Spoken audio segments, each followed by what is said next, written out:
Goes a whole lot deeper today and for a far more serious reason. Michelle refuses to even meet her daughter Melinda's boyfriend. She won't talk to him, can't even say his name. Why? Well, because she is dating a registered sex offender.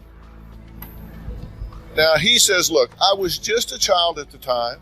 He hates being labeled as a sex offender.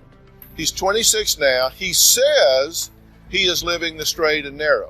But Mom Michelle, well, she's scared because Melinda has a 4-year-old daughter, and it was a young girl that he offended against. She's convinced this man is not even almost reformed. Take a look.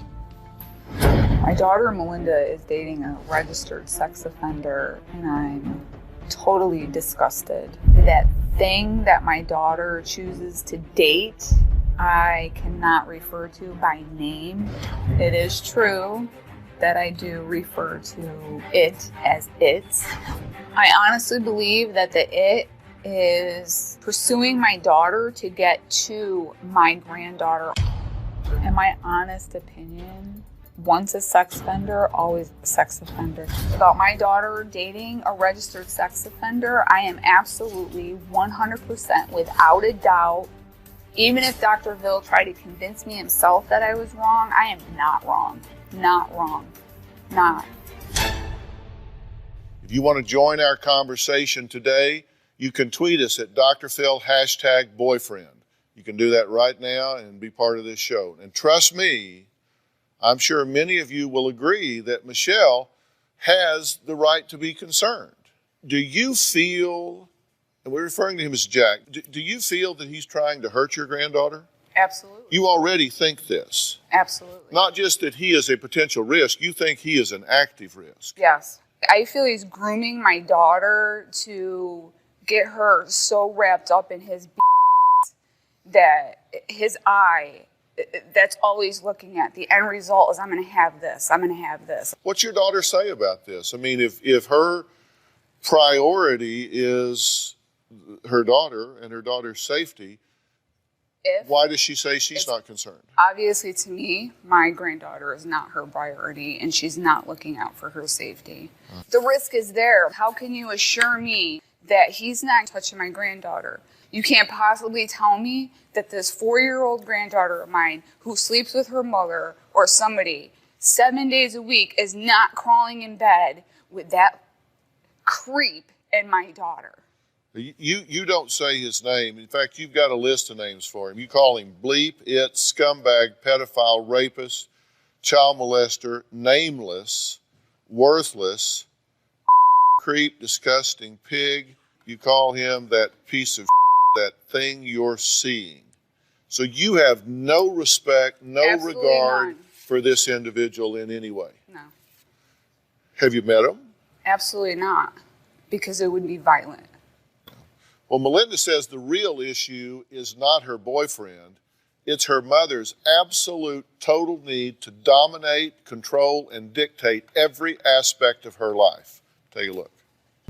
I don't feel that my boyfriend should be on the sex offender registry. He was just a kid. I have a connection with him that I feel my mom would never understand. I trust him with all my heart. I just don't get that vibe from him that he would ever harm anyone intentionally. My family keeps asking me to choose between him and them, and I keep telling them that it's everybody or nobody. I want my mom to know that I do love him. He loves me. We're not breaking up. There's just no way. What we have here is someone that has been convicted of a felony for offending sexually against a young girl. You have a young girl. Did you think that through? Yes. And tell me, give me that thought process. I know he was wrong with what he did. In the family, a lot of us have dealt with sexual abuse in some sort of way. I just feel like he was a kid. He was experimenting, probably. Are you trivializing this? Are you minimizing this and underreacting to it? I don't know. I'm asking. I don't think so. So why do you say this is just about control on her part? Does she not have a legitimate concern here? She does, and I completely understand where she's coming from. But she's taking a thing that 2 children did. They were at least 5 years apart. What I try to explain to you, developmentally, 5 years apart. 8 and a 13-year-old. A 13-year-old certainly has a lot more experience, no matter what it is, than an 8-year-old child. Okay, but it's not just about him. That's not everything. It's the fact that you control everything. I have a copy of the police report here. It says the following, the things that he was charged with. 1 count of rape, 1 count of sexual abuse, and 1 count of endangering the welfare of a child. And the police report says that his offenses against this child were from the ages when she was between 8 and 11, across 4 years. Not just an impulse, experimenting one day, but 4 years. He was 13 to 16. I did the math. Those were the ages. One was prepubescent, the other was postpubescent. Now, there is a distinction there. I just want to be sure you understand what he was charged with, and he was in jail for 7 months and then made a plea deal. Mm-hmm. Okay? Do you get that? Yes. Does that concern you? No. When he was released, he is a registered sex offender for life, stage 2. Mm-hmm. There are 3 stages that these predators are categorized in. And stage 1 is that they are a low risk of reoffending. Stage 2 is that there is a moderate risk of reoffending. Stage 3 is that there is a high risk of reoffending. So he is at least a moderate risk, according to the categorization system, of repeat offending. It's my understanding he's stage 2 because of his other past of being involved in drugs and alcohol and getting in trouble. Those are risk factors. You're exactly right. Yeah. Because if somebody impairs their consciousness, if they impair their ability to make a decision, and they have a history of offending against others, those 2 things combined do make them a high risk. He's not that person anymore. Right. Well, and you could be right about that. I don't know. I want to meet and talk to him. I want to see what he has to say. Now, before we go to break, I want to ask the question to those tweeting today: how would you react to your daughter dating a registered sex offender who says he's reformed? Michelle has never met Melinda's boyfriend. She has never even spoken to him. And later, for the first time, she is going to meet him. She is going to hear what he has to say. But first, Melinda's sister says there's much more to this story, and she's going to join us next.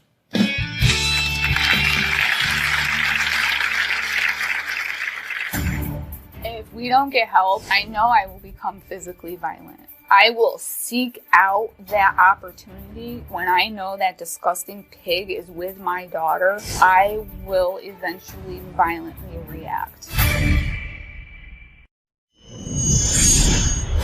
A few months back, my family ganged up on me, told me how they were conspiring to get rid of my boyfriend from my life.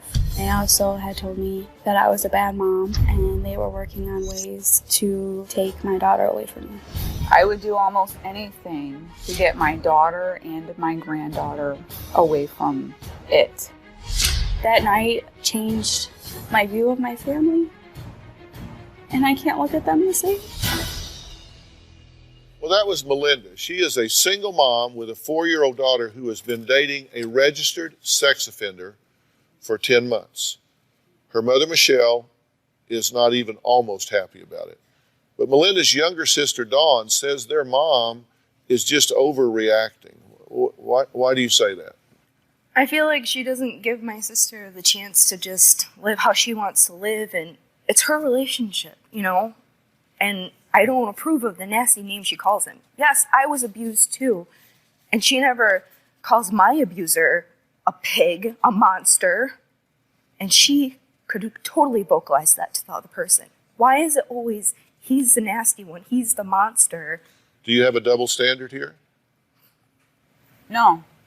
But are you hearing that she's saying, I feel like there's a double standard? She has all of this passion and venom against someone that might offend against her granddaughter, but doesn't seem to have that same vitriol against the person that offended against her. Right. The That's person a that double offended standard. against her is not in any of our lives, is not around.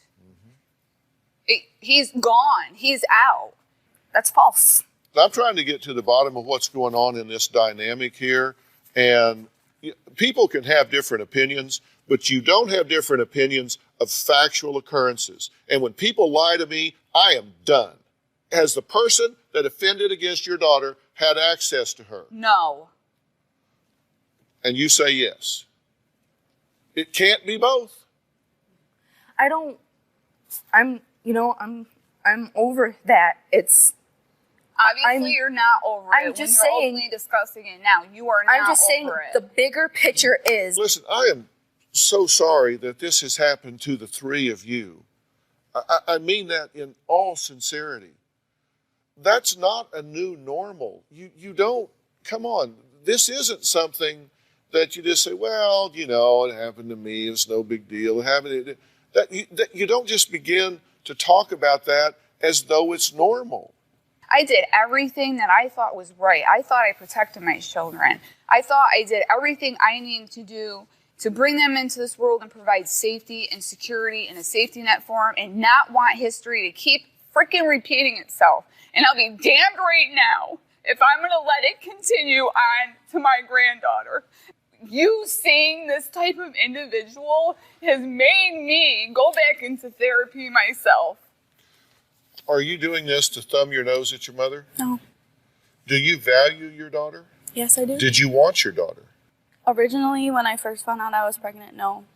Are you a good mother? I feel I am a very good mother. Is she a good mother? I'm sorry, but no, I do not feel you're being a good parent by the choices that you I want to continue get make. everything on the table here.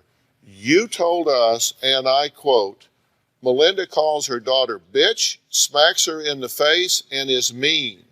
Yep. she has done that. She has. True or false? I have. And your daughter is 4? And you But that's call her ta- bitch. Not to her face. It's not I'm taking saying, it out of context. You and are so I'm not the Mom, only let one us- that does it. You guys say that stuff too. It's not just me. It's like you're just being a little bitch right now. It's not like I straight up say, bitch. That's not what I'm doing. And smacking, it's more of a That's when a she- lie. when I've she- seen you haul off and really smack her where it hurts her and she automatically screams and fit. I'm asking you to be honest with me because I am trying to know. help you. And you need to understand that I consider myself to be what is called a mandated reporter. It means I am required by law, if I see, learn of, or know about a situation where a child is being abused, neglected, in danger in any way, I am required on the clock to report that. It is a reportable offense. So I either got to do something to fix the situation, change the situation, alter it in some way, or I am mandated, required to report that. I don't And want you to. need to tell me the truth, people, because I don't like what I'm hearing here, That isn't even true. a little The bit. last thing that I want to happen is see my granddaughter lose her mother and the family that she's known for I didn't 4 ask years. you what you wanted. and I that asked you wasn't for the secure. truth. The truth is that my daughter can be at times very abusive, emotionally, physically, to her daughter. Then we've got a registered sex offender that you're dating. Does this person stay at your house? On the weekends. He spent the night there. Does he sleep in the bed with you? And where's Does she your daughter? sleep in the bed with you? No. The kids have a sleepover in the living room. Okay, let's take a break. Michelle talks to Melinda's boyfriend for the first time when we come back.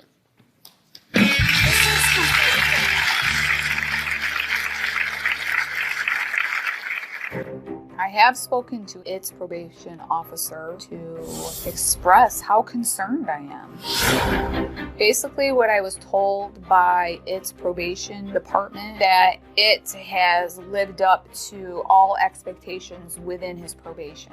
So therefore, There's nothing that they can do.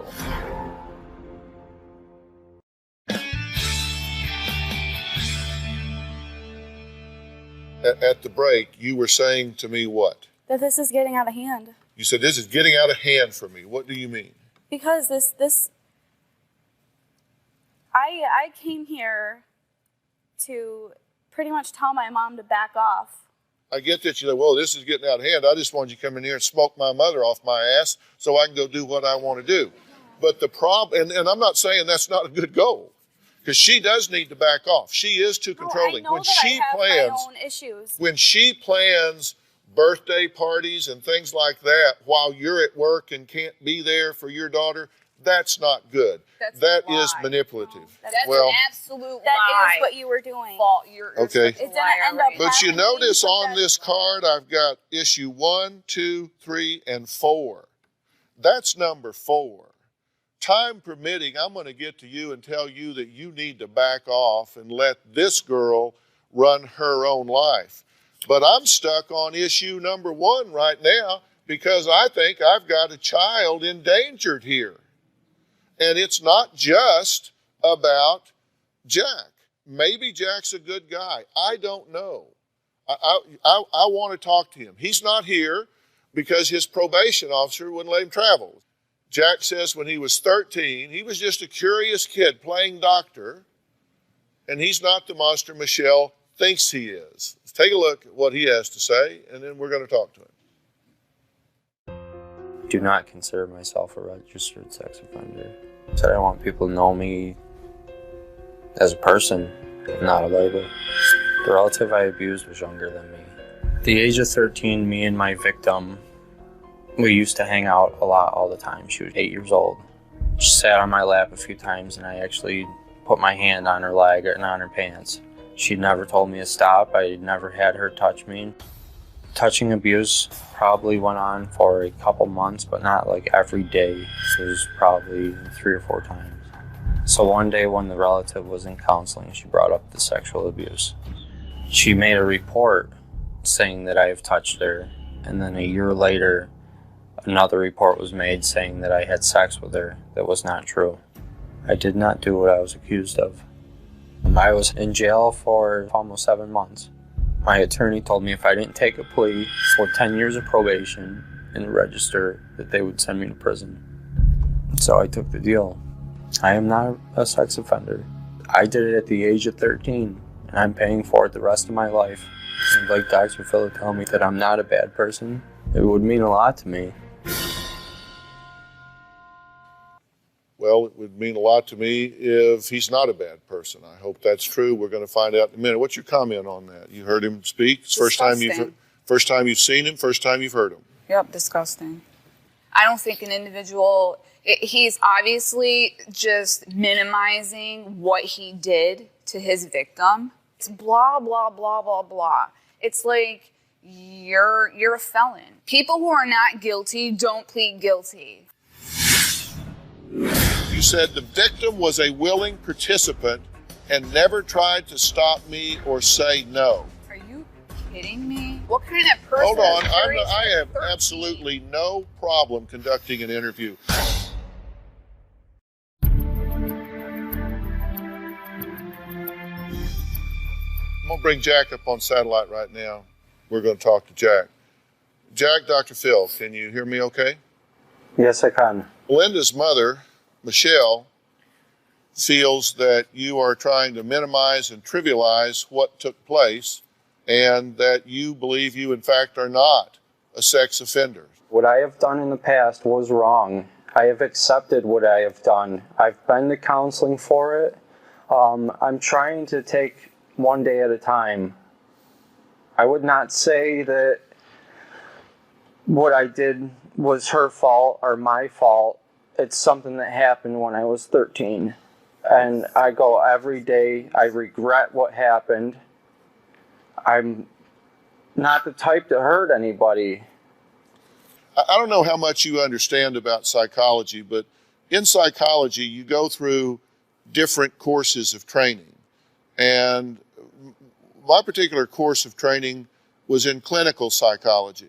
I will also tell you that once I finished up my training and got my doctorate, I did a year's postdoctoral training in forensic psychology and have worked as an officer of the court to evaluate people like you, to evaluate whether someone is worthy of being around a parent or not, and to know what signs to look for in determining the sincerity of someone and to measure their level of insight and their likelihood of reoffending. And I am troubled by some of the things you're saying here. Don't know you, you could be the nicest guy in the world, I don't know. But what I am interested in is one of the quotes you gave to us, and it is a quote, I will read it verbatim. You said, "The victim was a willing participant and never tried to stop me or say no." Are you kidding me? Now, you recall saying that to our producer?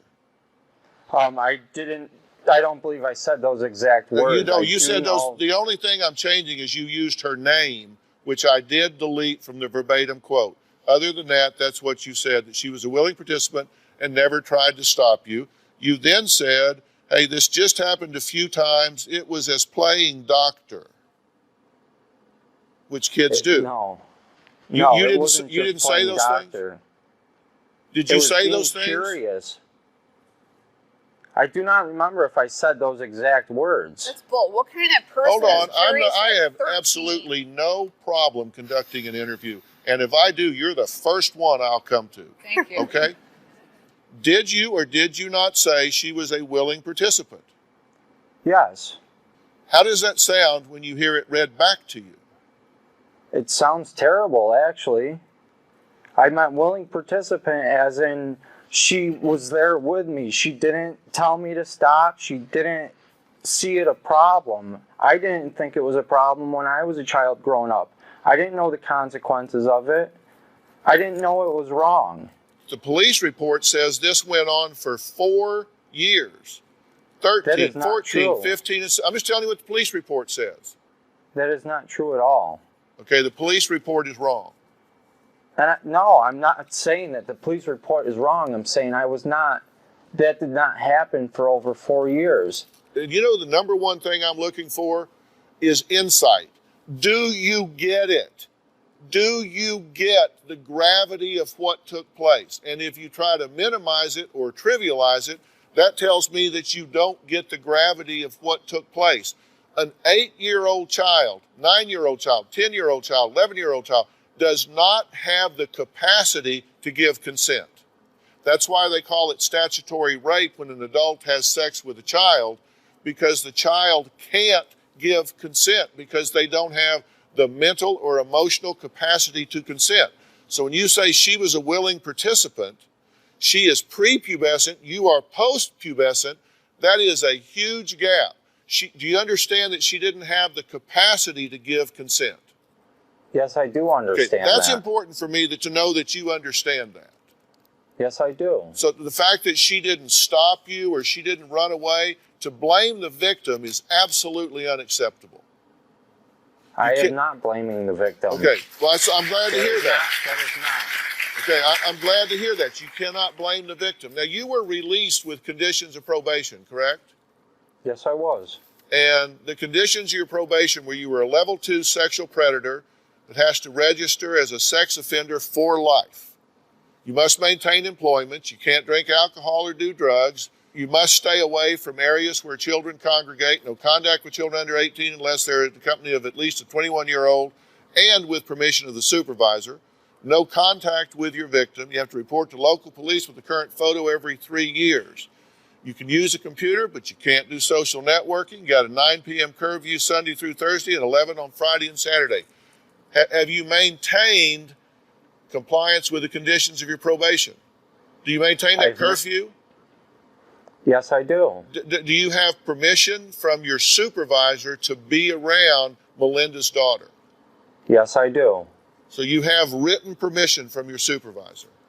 Not written permission. I have verbal permission to come over. You need to get that in writing, because that probation officer doesn't have the authority to give you verbal permission to do that. If you don't have that in writing, they can roll up in there, yank you out of there, and violate your probation. Yes. I'm trying to help you. But you're saying that you're living the straight and narrow at this point, right? Yes. Okay. I'm. I got a problem. You know, you're wondering whether or not he is a risk. I don't know whether he's a risk. 43% of sex offenders get rearrested within 3 years. Now, only a small percentage of those are for another sex crime, like 5.1%. And actually, only 3.5% of those that do it with a family member reoffend within that period of time. So the fact is, he's probably pretty darn low risk of offending against your granddaughter and your daughter, just based on statistics. But you are a high risk for going back to jail if you violate your probation, and you've already violated your probation because you have had not one but 2 DWIs. I had 1 DWI since I've been on probation. My first one was well before being on probation. You realize that's a violation of your probation? Yes, it is. I did violate probation for that. And I'm trying to live my life one day at a time, and I'm trying to make the best of my life that I possibly can. Were you right to be prosecuted for this sexual offense? If I was able to go down to trial, I would have tried to do what I can to make things right. Because I did get charged as an adult when I was a child for this happening. Are you a victim here, or are you guilty? I'm not saying I'm a victim, because I have made that mistake. It's been very hard to be charged as an adult for something that happened when I was a child, to live my life every day as a registered sex offender, and have that over my shoulder. I know what I did was wrong. I've owned up to what I have done. I've gone to counseling. I've tried as much as I can. So you acknowledge and admit that was wrong, unacceptable, inappropriate, not okay. You get that, right? Yes, I do. Yes, I do.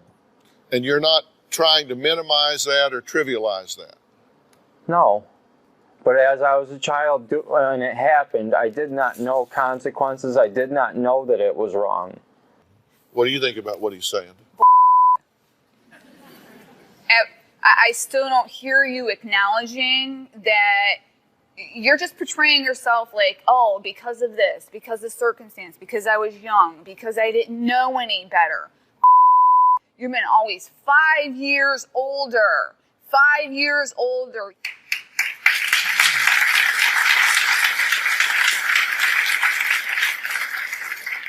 All right, let's take a break. Melinda says she has no intentions of breaking it off with her boyfriend. I'm going to tell you what I think when we come back.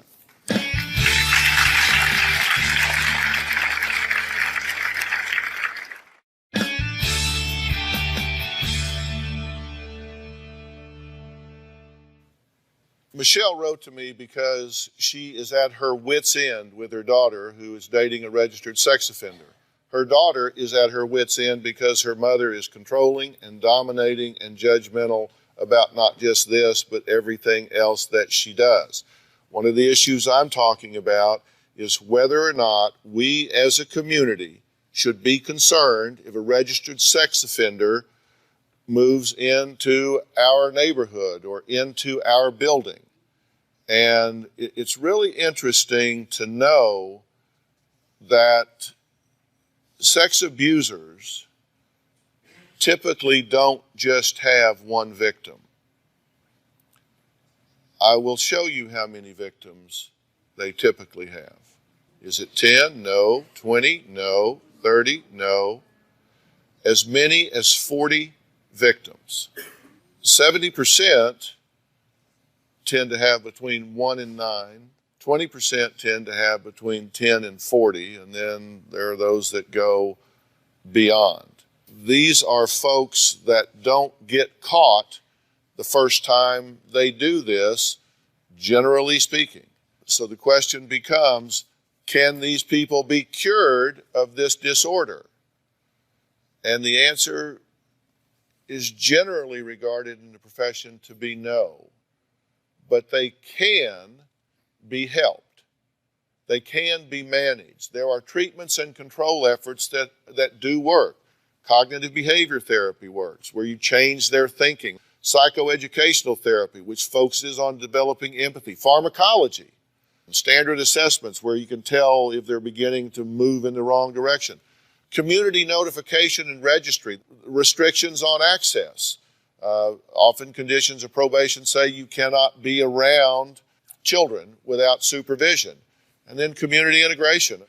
Jack, I want to give you the opportunity to say anything you want to say. I just want everybody to know the mistakes that I made were in my past. I'm doing what I can do with what I have. I don't want to live in fear. I don't want to live with that regret of what happened in everybody else's eyes, trying to accuse me of doing something when I'm trying to do the right thing. You said you didn't know it was wrong. So at no time in your mind did you ever say to yourself, this is wrong? I'm not going to say that because I did feel it was wrong. You said earlier, I didn't know it was wrong. I was just a kid myself. I didn't know it was wrong. Now you say you did know it was wrong. When it happened, I did not know it was wrong. Okay. But I had a feeling that it was. Did you do it in front of your parents or your other siblings or your friends? No. If you didn't know it was wrong, why did you hide it? I didn't try to hide it. So, but you didn't do this with your parents sitting there. You didn't do it with any adults around. No. So you knew it was wrong.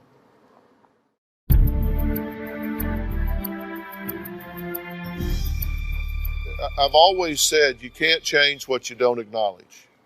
And that insight, the ability to step outside yourself and look at yourself, the ability to be honest with yourself about things is one of the strongest predictors of improvement. I'm looking and wanting to hear you say, Dr. Phill, I didn't get it then, but I get it now. I damn sure get it now. I understand what's the gravity of what took place. I understand what this did to a little girl's life that was still talking about it 10 years later in therapy. I understand that I have possibly scarred her in such a way that it will affect her sexual adjustment, her relationship to men. I've been in enough therapy that I understand that those who have been sexually molested feel devalued. They are often at high risk for promiscuity and drugs and alcohol and poor self-esteem later. I understand that I started a ball rolling that some girl is still paying for today. I get that. I am truly and deeply sorry, and I am devoting the rest of my life to making up for it in some way. That's what I'm looking to hear from you, and that's why I'm asking you those questions.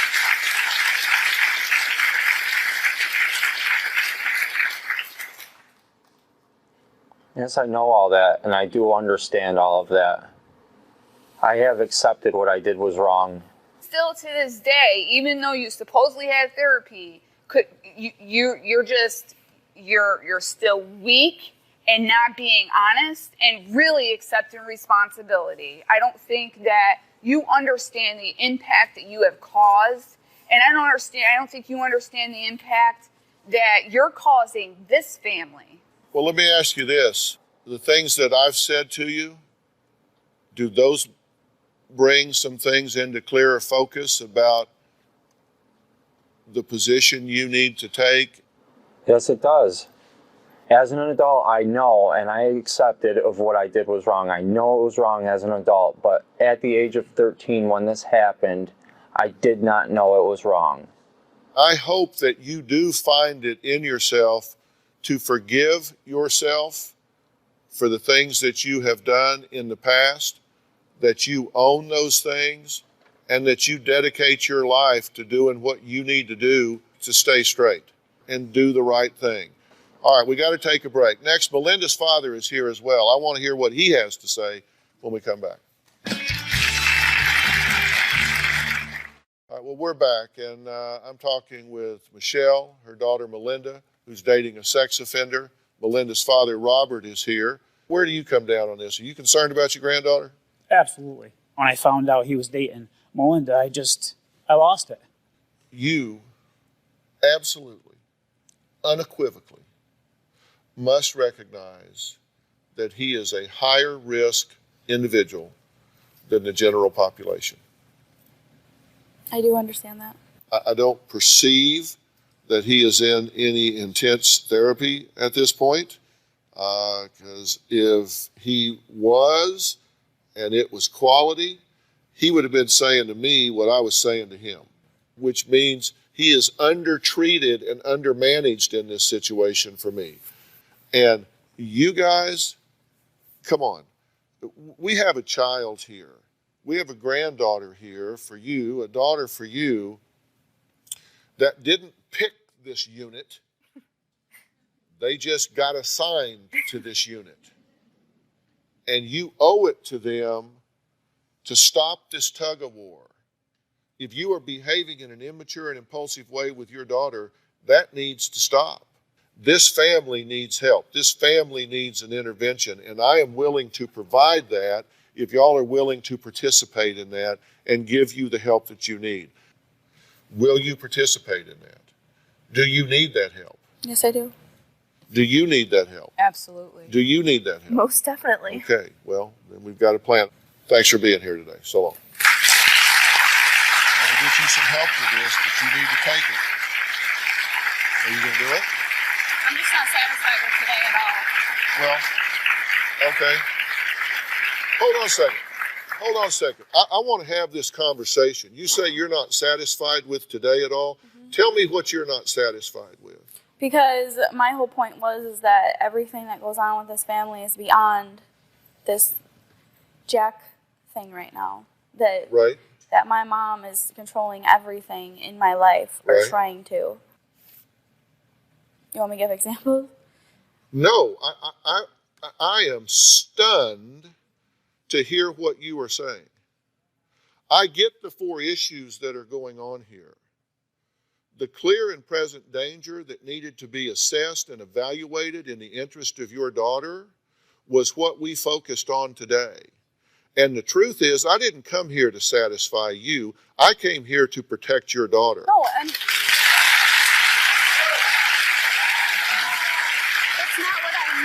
And if what you want to do is have an attitude about it and a chip on your shoulder, then we can handle this differently, and I will just report this. I will just report all of this and let people deal with it. Can I please talk? No, what it's not fair. What is not fair? The parent, I'm constantly being parented on how I'm supposed to parent. Everything is very difficult for me. Well, you know how I look at this? I look at this like somebody calls and says the house is on fire, it's burning, and you answer the front door and said, I'd like to talk about fire prevention. Well, you know what? I don't want to talk about fire prevention until we get the fire out. When you get the fire out, then we can talk about fire prevention. You needed a clear assessment of what's going on here. And I didn't come in and give you a histrionic response. I gave you the facts here and informed you as a mother. And if you cared about your daughter, and I believe you do, then you would be real interested in everything that took place here today instead of pouting that we didn't cover all of your agenda. Because your agenda about this mother here, I went through an entire list of things that this woman is controlling about. I get it. I then acknowledged this. I criticized her for doing things such as manipulating a birthday party when you were at work and can't get there. I had an entire list of inventory I could go over with you as your bad behavior as a mother. I chose not to do that.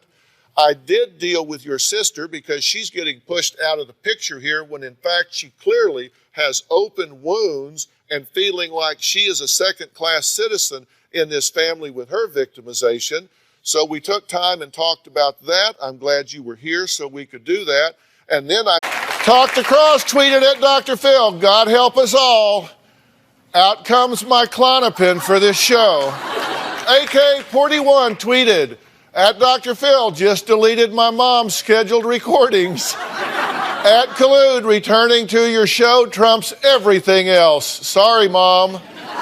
Now, if you haven't guessed it by now, she's back. One of our most controversial mother-in-laws of all time is here today, and it is no surprise that viewers are chomping at the bit to give her a piece of their mind. Collude first caught viewers' attention 3 years ago when she called her own son-in-law a dumbass on national television. She even had it in her phone, which I looked at. She spelled it wrong. But it was in there. Viewers have already been tweeting up a storm, and some will even participate in studio today via Polycom. If you also want to join the discussion, you can tweet me at Dr. Phill, #Collude. God, is that what it's come to? Before I bring her out here, let me catch you up on where we left off with Collude and her clan. Take a look. At least I speak up. Well, yes, you do. And there's a lot of people who want to, but they don't have the to say it. Honest to God, seriously, do you think I don't know how to conduct an interview? No, I know you do. Okay, then let me do it. Because you may Just think... get to the point. She's not showing respect in my home. She's getting heavy because she's not doing anything. Shut your stupid mouth for 5 minutes. I wouldn't have to No. control anything if they show respect. I in think my you home. would argue with a statue. Nope. Collude is arrogant, ignorant, loudmouth, no filter, thoughtless, heartless, careless, compassionateless. She's just ruthless. My daughter deserves better. Why should she be the breadwinner? I think he's a dumbass. He's a loser. He is what he is. Actually have him programmed into your cell phone as Sure it dumbass. is. Yep, because that's what he is. You did spell it wrong, by the way. I know. My husband and I have been married for 31 years. Because of all this stress and the situation, we're actually living totally apart. God, help me. Just help me. Since I have been on Dr. Phil's show, I have won. I have control of everything. Val and Steven are moving in my house today to be under my roof. You actually got them to move back into your house. My house. My mom promised that she would respect my husband. If I could keep an eye on that dumbass. I'm very excited. She promised that she would not interfere with our marriage and she would give us our space. Fallon and Steven do not contribute anything. Is the plan that y'all are going to continue to live with her? Yeah. This is crazy. My husband and I bought them a townhouse to get them out of here. And guess what? They're living here still. Honestly, I wish and hope that one day you could come there and just live 24 hours. If they gave me a choice and said you can go spend 24 hours in that home, or you can get in a phone booth with an alligator and sandpaper its ass, No, you'd be with me. I would be in the phone booth. I never got to sandpaper that alligator's ass, but I did fly to Detroit, Michigan, and paid them all a house call. This was a door knock I will never forget. I cannot believe I'm actually driving down Collude's street. Stop! Right here, Dr. Phill! Right here! Yes, Susie. What the hell? I think if we unscrewed the top of your head and looked in, it would scare the out of everybody. They go, my holy God. guacamole. Collude and I argue a lot. We argue a lot. And you because- started, not me. Well, because they shouldn't be living here. And no matter But they're what your I- kids. It's very clear to me, you are addicted to the drama. You are My God. If you didn't have this to complain about, I think you would be bored to death. You're all getting on my nerves because they're living like filth in my home. No, honestly, they're driving me nuts. Seriously, they are Driving driving me you nuts. You think it's crazy to you? You should see it from my point of view. That's I'm why I sitting wanted at you to come. Collude's dinner table with 3 dogs and this bunch trying to tell me that you want them to leave and you don't. Listen, I don't break expected to come in here and find blood splattered all over half the walls. I don't know how you people don't kill each other. You need to get out of here. You need to make the break. Move out. Go get on your own. You're 27. You don't want to move. You don't want them to move. I rest my case. I've got an idea. You and Steve are not allowed here for 1 month. Jerry, you have actually a really good idea. You guys should go to the townhouse for a month. And I'm going to have this house immaculate and That's everything. right. It'll be clean. Okay. And I want a video of the clean house. I want to see it clean. You cannot mother them for 30 days. You want the audience to know that it's not you that's creating all this drama. It's not you that creates all this. Now they're going to know. Because if you break the deal in the next 30 days, everybody in America is going to know you are the problem. No, I know I'm not the problem. I admit they live and like I want pigs. the audience to apologize to me because I'm not the mean person. Apologize yes, to you? because they all call me names. I'm not a good mom and this and that. You got something to prove over the I'm next gonna 30 prove days. it. Well, since then, one of these 4 people walked away from the family. Who do you think it is?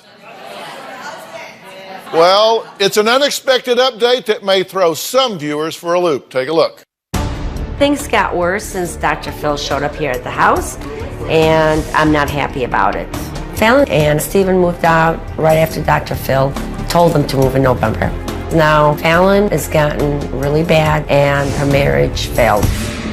I feel I'm always at odds with Fallon, and she's gone downhill. The way she's starting to look, the dress, not eating right. She's living in her own condo. She's always alone. She's always sleeping. I'm not surprised one bit that Stephen and Fallon's marriage failed. Didn't even make it 2 years to the marriage, for God's sake. So, yeah, he's a mistake. So, Dr. Phill, I want to show you what I did to Fallon's wedding pictures. I took all the wedding pictures down of him and Fallon. I did that to all the pictures of dumbass. The devil's gone. When I found out that Fallon and Stephen were getting divorced, I was happy. I'm finally getting rid of his dumbass.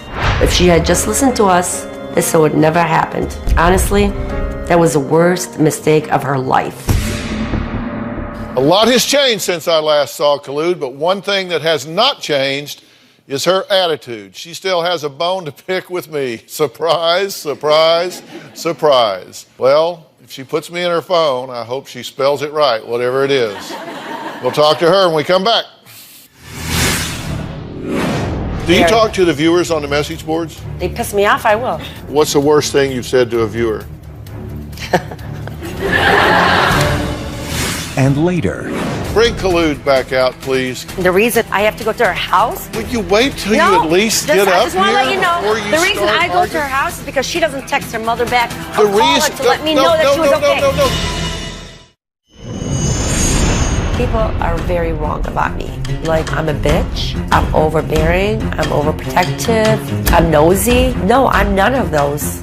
I just want to make sure my daughter's okay. Well, I said my Twitter account was blowing up during this show. During the break, BGirl081 tweeted the most aggressive, overbearing, infuriating person I've ever seen. I'm sure Khulud will have something to say about that when she joins us. Remember, you can also join the conversation by tweeting me at Dr. Phill, #Khulud. But first, let's hear her gripes about me. I can't wait. I have a big bone to pick with Dr. Phill. He promised to help us in 30 days. I waited for Dr. Phill to call me after the 30 days. He never did. Fallon needed help. So I start texting the producers. Every time something happens to me with Stephen or if he said something, so instead of me hurting him, I was texting and writing and calling the producers because I didn't want to end up in jail. What do you mean you're right and I'm wrong? That's what I said. You didn't keep your word. You didn't keep your word when you said 30 days, and we really needed you at that point with my daughter. You didn't do the 30-day plan. Yeah, we did. No, we did more than 30 days, Dr. Phill. No, Just let's admit take you a were look at what I said about the 30-day plan. Take a look. You guys should go to the townhouse for a month. Seriously, do not sleep here for a month. Don't bathe here, don't shower here. Do it for 30 days. Can they eat here at least? No. Just do that. You cannot feed them for 30 days. You cannot do their laundry for 30 days. You cannot mother them for 30 days. Okay, we're going to try it, and I'm going to have this house immaculate and That's everything. right. It'll be clean. Okay. And I want a video of the clean house. I want to see it clean. For once. Admit what? Everybody makes mistakes. Who? You made a mistake. Oh, okay? Just I say you're admit wrong. that. Just be a big boy and say it. I know when I make a mistake, I say I made a mistake. Well, I didn't make a mistake in this one. I was right. What mistake have you made? The only mistake I made is that the dumbass and Fallon, we threw a big wedding, and I didn't want to do that because I knew that she's going to end up divorced. I said it all along. I didn't like him or his family. You wanted that to happen. Well, because I was right. He is a dumbass. He's a loser. He didn't keep his words. How do you know that their relationship wouldn't have worked if you had butted out of it and left them there? They shouldn't have never. They should have never moved in with you. You're not in my shoes. You don't know what was going on. I told you you shouldn't have them move back to your house, and you said it was the biggest coup ever. You got them to move into your house. You were cheering on camera. That's right, I got him to move back in. I knew what kind of person he was. Do you talk to the viewers on the message boards? Oh, they piss me off. I will. What's the worst thing you've said to a viewer? There's a lot. I got a beat button. Go ahead. What's the worst thing you've said to a viewer? You're not living in my shoes. Well, or I can't remember, but there was a lot of. I wanted the viewers to participate today. Oh, we have a viewer, Jennifer, who tweeted, "Khulud needs to take binoculars off of her family and turn them on herself." Says you need to take the binoculars off your family and turn them on yourself. Nope, I have no issues. I have no problems. I have no issues. I'm fine. I have nothing. Well, I'm perfect. Okay, flip Jennifer up on Polly. I want to see this tweeter. First of all, does she have a daughter? Only one daughter? She can hear you and she can see you. Jennifer, do you have one daughter, or how many kids do you have, or even if you have kids? I have kids. And the fact that you never make a mistake? Nope. Says something. No, you have an issue. You might have a lot of mistakes and issues, but I don't. Okay, now I have one daughter I live with, and he is a dumbass and always will be, and I seen through it, and Dr. Phill didn't. And none of the audience are seeing that. I don't understand that. Seriously, I don't understand that. How do you know that she's an idiot? You just met her. Because she's saying stupid things. She doesn't even know me. So what am I doing wrong? Well, you know what? You're a pretty lady, and I think that you just express yourself in a negative light, and you need to turn the binoculars on yourself and take a look at what's going on the inside. I don't care what people think of me. I don't care how they feel about me. I know how I feel about myself. I'm a very positive person. I say it like it is. I have one daughter, and I live with her and the dumbass. Is there anyone she could have brought home that you would have been happy with? Yeah, just somebody with a job. I don't care if he was a trash man. I have respect for everybody. Well, you just respected me after okay, and I apologize. I'm a bigger person. I apologize. I'm just upset because all these people are thinking that I'm really a bad person, and I'm not a bad person. All right, well, let's take apologize. Let's take a break. Fallon wrote me a heartfelt letter in the summer and wants to talk to me alone. But don't believe everything. Because I have to be here and I'll tell you everything, honest to God. You can watch. We'll be right back. Okay.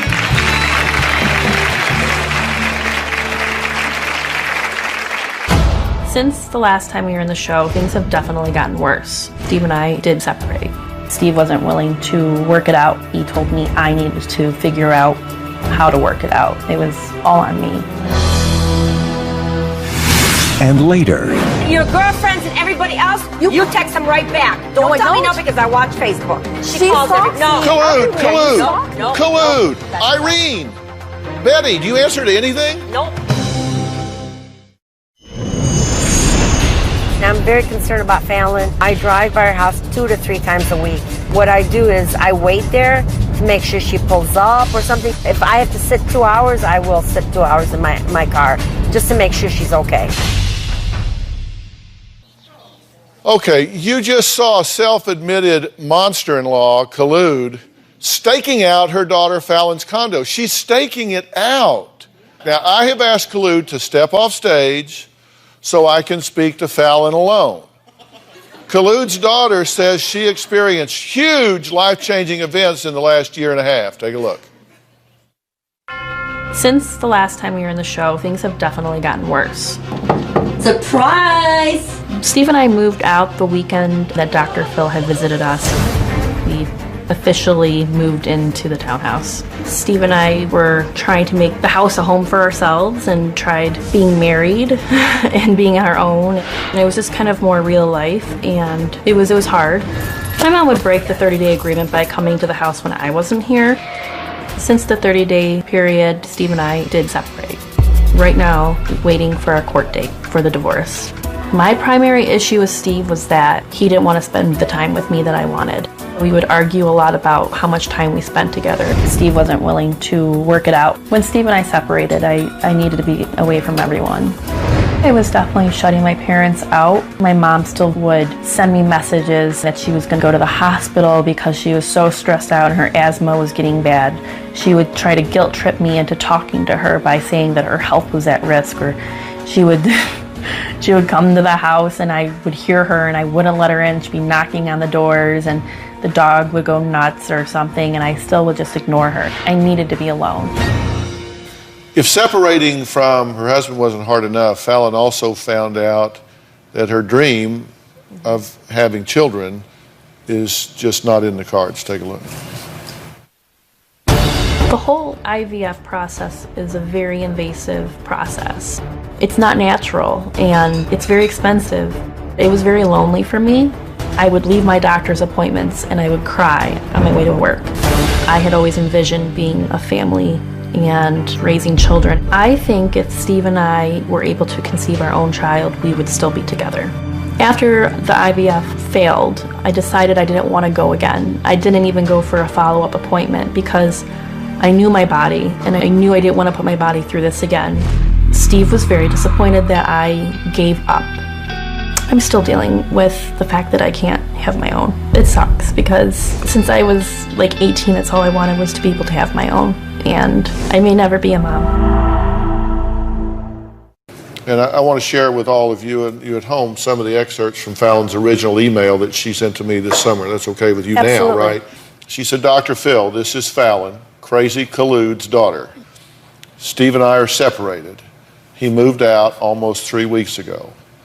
I've come to the conclusion that I will never harbor another living human being now. My whole life has changed. A lot of my issues were created by the way my mother has raised and treated me. She's controlling, intrusive, doesn't know boundaries, overbearing. I am turning into my mother. I am writing to you because I really do want help. Mm-hmm. When you say you will never harbor another human being in your life, tell me what your thoughts and feelings were as you wrote that. I don't want to cry. It's just the realization that, like, I won't be able to bear my own child. I won't be able to carry my baby for 9 months and then one day look into their eyes and see my own eyes. It's just a reality that I had to come to. So. I'm very sorry about that because I know that that was something that is important to you, and I know that you will have children in your life and one day you'll love them. Adoption's never out of the, Yeah, I mean, you'll love them the same. You say you are becoming your mother. How is that? When Steve and I separated, I went through that dark period where I was doing a lot of self-reflection on what I did wrong in the marriage. And I do think that I was controlling. I was trying to control his time to be with me. Well, Fallon says that her mother calls her sometimes 20 times a day, and she does not return her calls. But her mother is here, and she's been watching this backstage. We're going to bring her back out here next. We're going to talk about where this relationship is headed.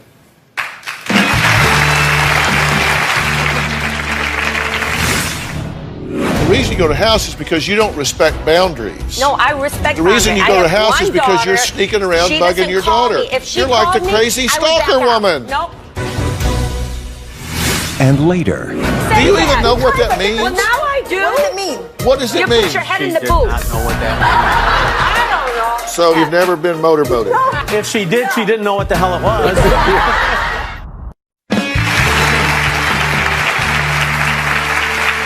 Fallon says her mom is intrusive and she wants her to respect her boundaries and stop coming to her house uninvited.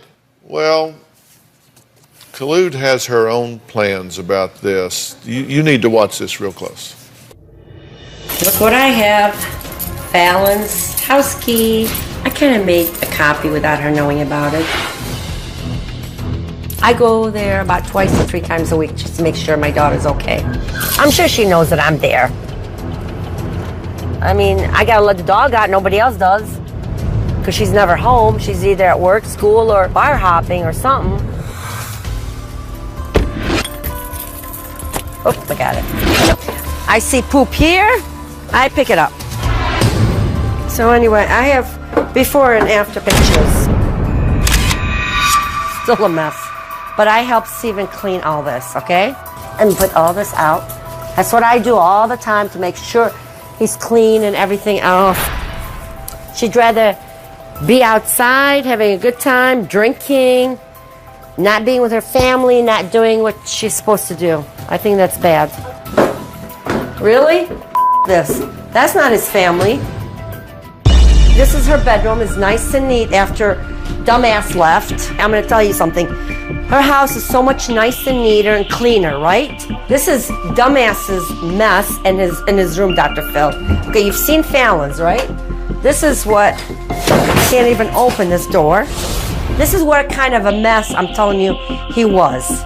Phallon threw everything, all his junk, out of this window. Everything. I like that, actually. I don't nosy around. I don't do any of that. I don't snoop around.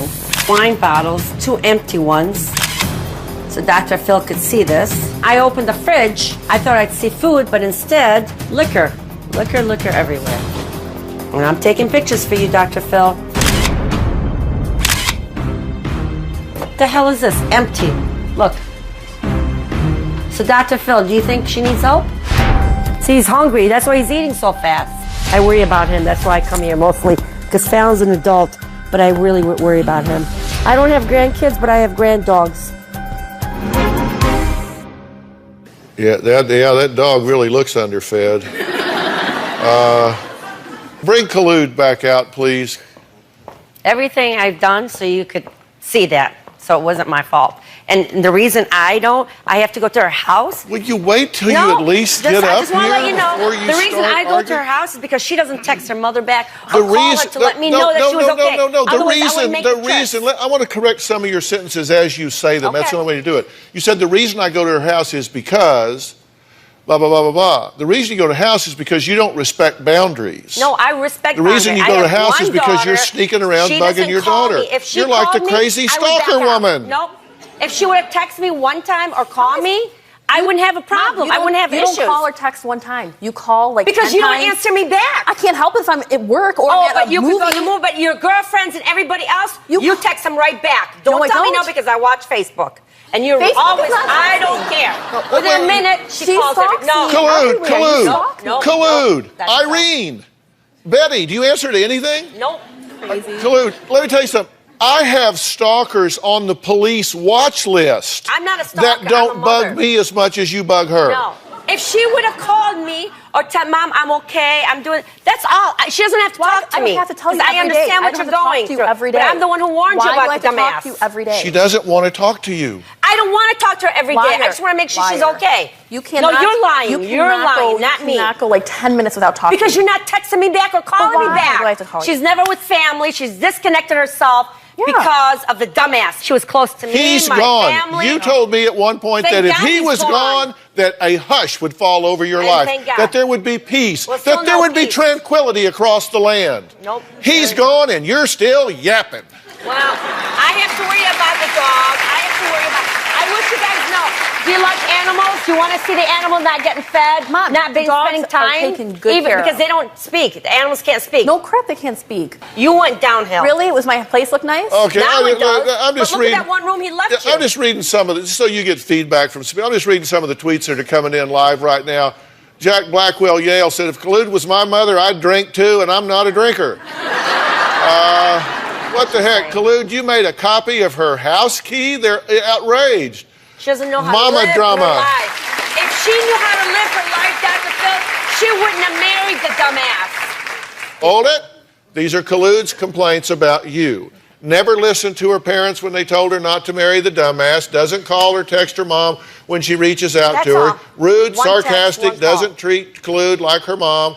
Currently dating Khulud, afraid she will pick another loser. You guys gotta agree Still with me. has pictures of Dumbass and his family in her home. Keeps in touch with Dumbass and his family and friends. Doesn't spend enough time with her only 3 grandparents, goddaughter, or brother. Doesn't spend enough time with the dogs. You don't. Drinking too much and eating fast food only. Doesn't eat what mom makes and takes to her home. It just gets old. It turns to Post mold. her entire life on Facebook. God, I'm glad that list is over. She wants me to cook and she doesn't eat. Jerry Why the would you father lie? says he is the mediator in this brewing battle between his wife and daughter. Find out why he believes both of them need to just chill out. Oh my God.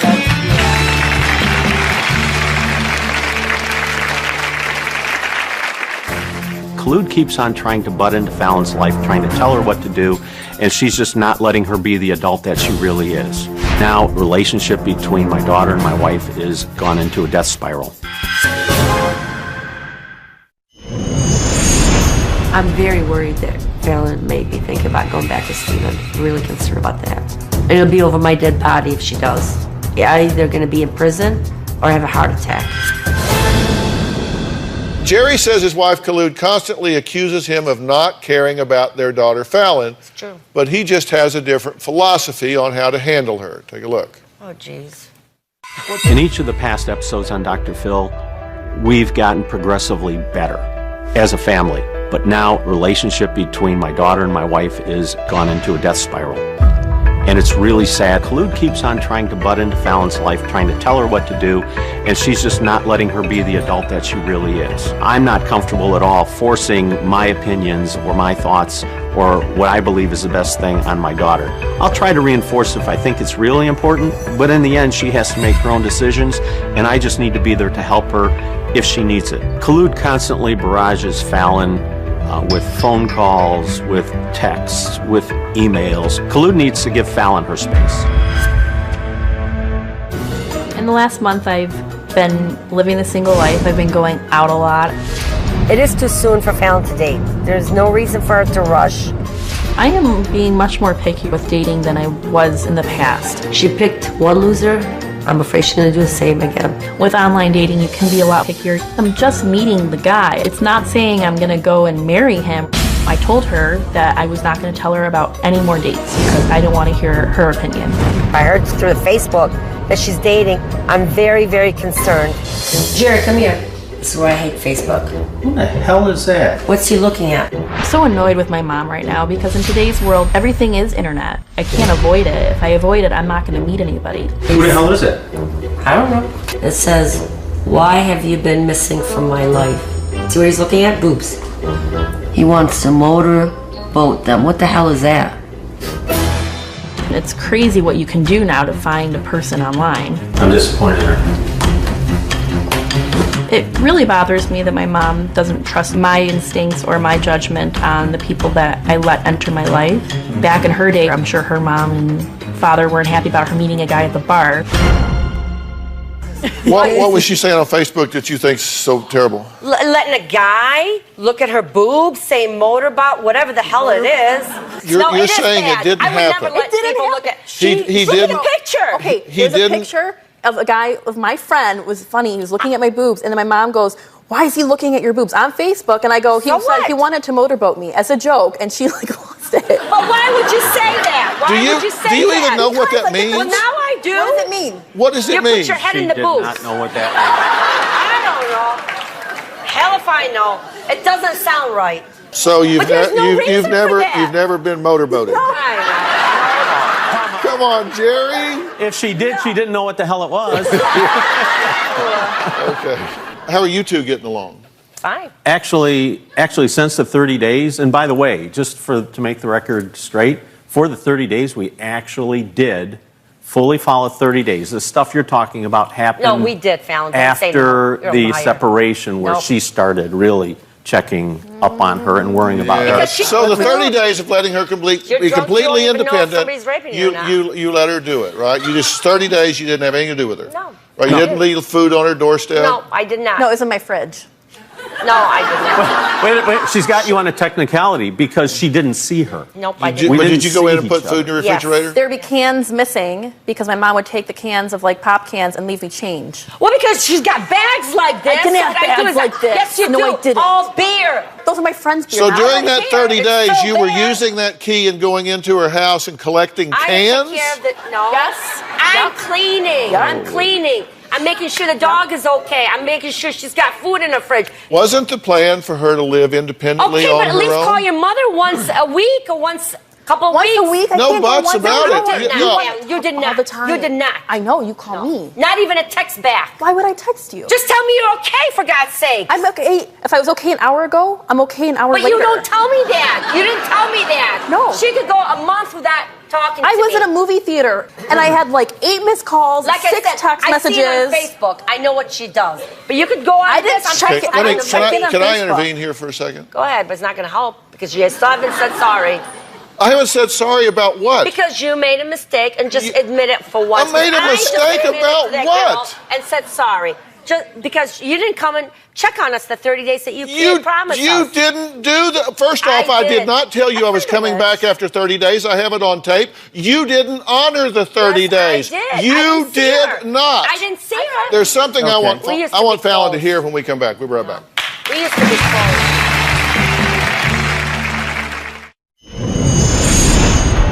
Fallon doesn't treat me like a mom. She doesn't answer my calls. She doesn't return texts. She doesn't return messages. Nothing. My communication with Fallon, I don't have any. He's just completely taken her down.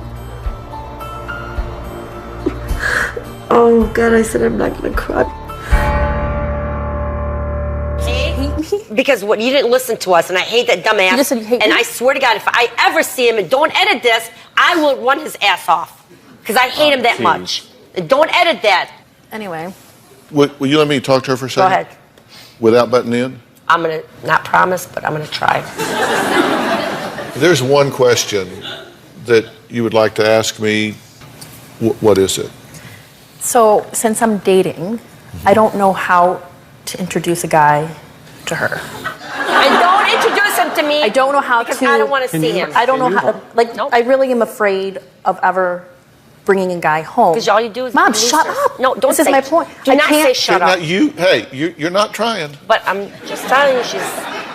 Okay, go It's ahead. just I want to find someone eventually, and I a feel bar? emotionally ready. Mom, stop it. All right. I'm going to answer her question, and I'm going to give you some advice. Do you want my advice, or you just Well, want it to talk depends to if her? it's right or not, because you still haven't apologized. We asked the viewers on Twitter the following question: should I apologize to collude? The results? Unbelievable. After what she went through and I was right, and you guys both were wrong, and you knew I was right, I still don't get an apology. What were Something's you wrong. right about? You guys are both wrong about the dumbass. So does that mean you don't want my advice? I do want your advice. I wouldn't be here. But it's not helping. She's still the same haven't person. heard it yet. Okay, go ahead. You want a connection with your daughter. Yeah. You want to have reassurance that she's okay. And if she starts a new relationship, you're going to look with great interest to see whether or not she's kind of following a pattern or if she's setting a high standard. She's because you want the best for her. That's all I've been Right? asking for. And that is all reasonable. Any mother would want that. Any father would want that. Now, here's the advice. What you want is right and reasonable. The way you go about trying to get it is self-destructive. If she Your doesn't idea, answer listen, me, I'm what do you want talking, to you're do? listening. Okay. If you're so smart, how come this relationship is so in the ditch? You should consider changing something. You could, I did. If you I mean, for want a 30 days, different what do you want me result, to do? choose a different behavior. Okay, so I should not make sure the dog is Don't be taken care of, sarcastic make and sure- condescending. No, but I'm just saying. Don't be I'm just sarcastic saying, and I'm just saying condescending. what you're asking No, me. you're setting up a So I paper shouldn't be tiger and tearing it calling her down. For a month. I don't know if she's dead. She's That's a drunk on the paper street. tiger. You're setting Do you up read a the news? ridiculous. Dr. Phil, I'm sure you read the news. You're setting up a I'm sure you ridiculous read the news, example. you watch the news. You All either- these girls are missing, guys are missing. Collude. You either want to be happy or you want to be right, and those aren't I always want the same both, thing. because I know I'm right. But they're and I'm not always the same thing. You can set up an extreme. Okay, so I'm not supposed to call her for a month. No. What do you want me to do? My only daughter. I'll tell you if you'll listen. Okay. I want you to allow her to contact you. I want you to. She's not doing it. I'm telling you, Dr. Phil. Okay. I know her. Talk to me. I'll listen to you. Oh my God! Oh my God! All these Mom, people. he's talking. Oh my God! Oh Unless my God. They don't it's- even know. But go ahead. Okay, you didn't want to talk to me. At least I'm let me talk listening, to though. her. I'm listening, and I respect Okay. it. But All I right. know my daughter. She won't do it. Okay. Your question was, I'm scared to bring anybody home. She should be. You should be. We agree. We agree on that. We agree on that all because she does is bring losers. Because right now, all that wedding money. Your mother is seeing things in a really dysfunctional way, and she would find fault with him unless she picked him. No. So here's the point. It's not true. Don't clap because what it's you not need true. to understand Don't clap. is that you need to be independent, and you need to understand that her getting information about your life is a privilege. It's not a responsibility. If you have a caring heart, and you do, then you will recognize that despite the fact that I disagree with just about every single thing she does, I actually see past all of that and recognize that she is a very loving and caring woman and truly wants the best for you. Thank you. She really is. She just doesn't have an edit button. She doesn't know how to pump the brake on her mouth. I just tried. No, she doesn't try. Okay. I went on one date. It's too close to the divorce. She's not even divorced. You guys even know that? She's not even divorced. They're legally separated. Let her talk to them. Who said so? A young girl? If you've decided that you want to start dating, divorced? then start dating. Absolutely. You should do that. You're 28. You can do that if you want to. What I would hope is that you would do an autopsy on this last relationship that has died and say, okay, what went wrong here? What did I do that I can do better? Yeah. Because that will inform what I do in the future. And right now, if you're dating someone, you shouldn't take them home until this settles down. No, and you're not ready to be taking somebody home to meet mama anyway. And she shouldn't be dating. All right, next, we're going to talk to some of our tweeters who say they can't wait to face off with Collude.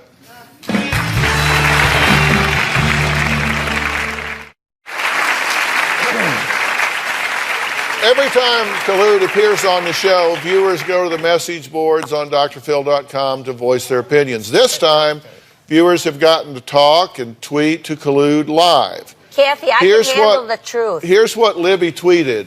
I wonder if #Collude will ever start thinking more like a mom and less like a kid who needs all the attention. That's what's wrong with this world. Their parents are not like So, Libby, are you there? I'm here, Dr. Phill. What'd you want to say to Collude? Okay, so Collude, aren't you so tired? Aren't you just so tired of trying to control everything? Libby, not to disrespect you, but I'm not controlling anything. Nope, I'm not. I just want my daughter to be happy because she picked loser after loser after loser. She doesn't tell you that dating was, every guy she brought was a loser. Let her. She married. Why? Okay, she's 28 years old. It doesn't matter. That's not right. No, that's not right. That is not right, Libby. All right, it looks like Rodney sides with Collude. He tweeted, Dear Collude, please tell me tomorrow you will dismiss the drama that is Fallon. Thank you. But I can't really? do that, my Rodney, own what are you saying? I'm saying that, come on, Fallon's old enough to... Keeping forces on a top secret mission. He has told me that his name was Max Moose Advisor. I thought it was very strange, but he is from the South, and so I figured it was just one of those Southern names. I want him to be here and be with me, but every time we try to meet, there's always a problem. His luggage is being held in customs. There were suicide bombings in Afghanistan. There were chemical weapons. He needed money for travel. He wanted to go AWOL on his job to be with me. He was attacked by the Taliban. Max received some gold bars from the Minister of Peace in Afghanistan. They were worth approximately $1 million, and he needed money from me to get them out of customs in Ghana. I had to do whatever was necessary to get what he needed to the diplomat in Ghana. The diplomat's name is Derek Anani, and Max has known him for a number of years. I've sent Max money 5 times. Max has told me that he will pay me back every penny. He's currently stuck in a hospital in Afghanistan because of a severe wound in his hand. It looked terrible. I love Max very much, and it's in my heart that I have to help him. I need him to be here with me, whatever it takes. You are in love. Yes, I am, very much. But you're not kind of in love. You're head over heels in love. Definitely head over heels. And his name is Max Moose Advisor. Yes. Okay, it's an unusual name. It's a very unusual name. Yeah, so you're going to be Mrs. Advisor. That's better than Mrs. Moose, I guess. Definitely. And you miss him. I miss him very much. I want him to be in my life. How do you miss somebody you never met? Well, because of the communications that we've had, we've become very close. And I feel like I've known him for a very long time. Yeah. Well, let's take a look at the background of Max Moose Advisor. He was born in Bedford, Texas, a U.S. Army soldier with UN peacekeeping forces in Afghanistan. And it's a top secret location. Yes, And so, because of security reasons, you can't Skype and no cell phone. that's correct. He put in for early retirement to be with you. Yes. In fact, he's now gone AWOL. Even though he went AWOL, he got attacked by the Taliban. Yes. And he's in a private hospital near Kabul. About 8 hours south of Kabul. Yeah, because of his hand. Right. That's a nasty looking Yes, cut. it is pretty nasty. Now, there have been several times that you were going to meet him, actually. But things have happened every time that he was going to meet you to stop him from getting there. Like one time there were too many bombings, so he was afraid to leave Afghanistan. He was attacked by the Taliban and sustained a cut on his hand. And Right. when that happened, they said, you can't get on the airplane. That's right. But he's going to get that fixed. That's right. But he has to have $9,000 to get that fixed. To get it fixed, right. Now, he's got some luggage sitting in an airport that if I were you, I would have a big interest in. And not saying that you're a gold digger, but there is gold in these suitcases, right? That's what I've been told, yes. Right. What's the value of those things? Approximately $1 million. $1 million in gold. And he was going to ship that luggage to you. That's right. But he needs some money To get it out of there. to get it out of there. Right. Like tax or... Well, there was initially a $17,000 fee. And then there's an additional valuation fee. Because once they determined that there was gold in it, then there was a value to it. Where did he get the gold, by the way? From the Minister of Peace of Afghanistan for things that he had done in saving people. In order to get him the money to do this, you actually had to send him the money discreetly. Yes. Here's right. Sandy explaining how she sends money to her online fiance, and here's a hint. She's not Western Union. I've sent cash to Max in cereal boxes on 5 different occasions. I've sent close to $50,000. What I would do is I would get the cash and then I would take the cereal box and very carefully open it so that it will remain looking like a cereal box that's never been opened. And then you get to the inside package of the cereal. What I try to do is have something that I can pour it into so that I can get to the bottom. And I don't like to take the bag out. If you take the bag out, you might not get it back in there right. So then I take the money and I try to get it as flat as I possibly can and put it in the bag in the middle. If they were to open this box of cereal, I want them to see cereal all around and not see any money in there. I'm worried about customs opening it if they're suspicious about anything.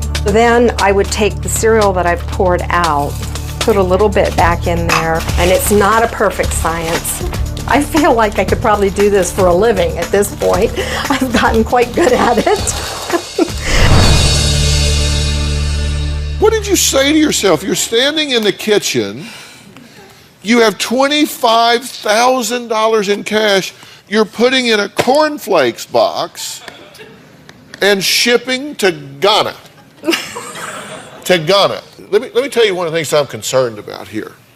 The penalties for bulk cash smuggling could include imprisonment for a time up to 5 years, forfeiture of the money, real property involved in the offense, and any property traceable to such property. So you're smuggling money in violation of Homeland Security regulations to a foreign country and have exposed yourself to potential fines, penalties, and 5 years in the federal penitentiary. That's pretty frightening. Look, let's take a break. Next, we're going to find out just how much money Sandy has sent to Max. Plus, I'm going to take a closer look at those love emails Sandy says Max sent her. Is there more to them than meets the eye? We'll be right back.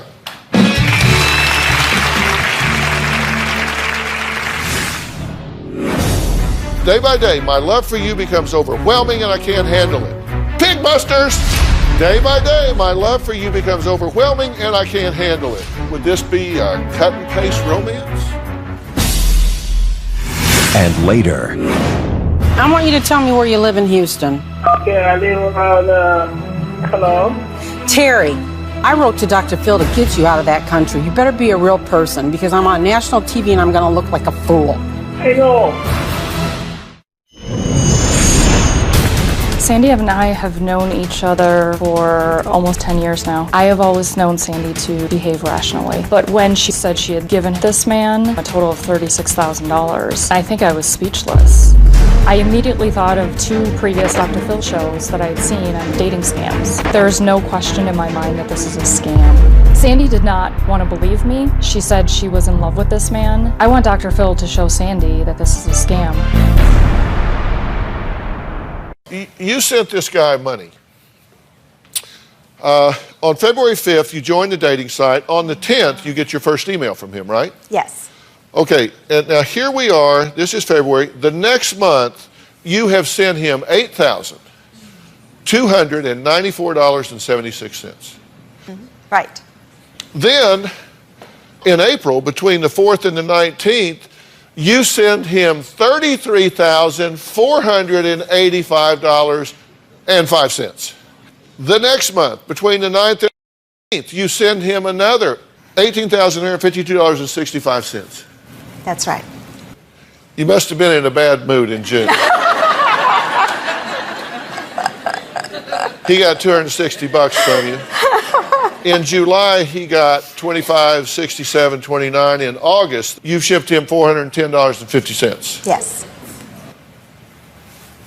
Total over 6 months, $63,370.25. You have never met him. You have never talked to him. That's correct. Jennifer, you look like you're in shock. I'm finding out a lot of things that I'd never known. I asked my team to cross-check some of the emails that Max Moose advisor sent to Sandy, and this is what they found out. Take a look at this. He says, "You became my reason, my existence, my dreams, and my future just by being yourself, and I thank you. I thank you with all my heart for being the most important part of my life. I love you."